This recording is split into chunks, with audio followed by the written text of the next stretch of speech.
In this tutorial, we are going to see how to relink missing files in the After Effects. So, let's get started.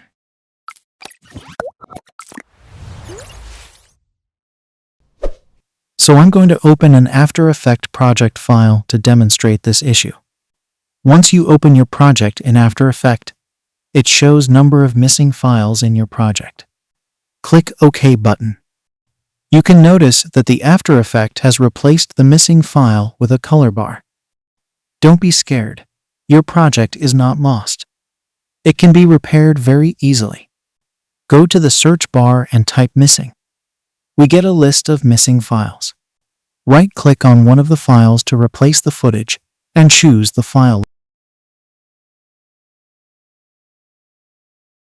Select the missing file.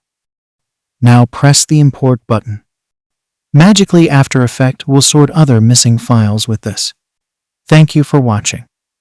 I hope this quick tutorial was helpful. If you liked my video, then hit like and subscribe to my channel and press the bell icon to get a notification on every new video on my channel. You can also follow me on Instagram. The link is in the description box.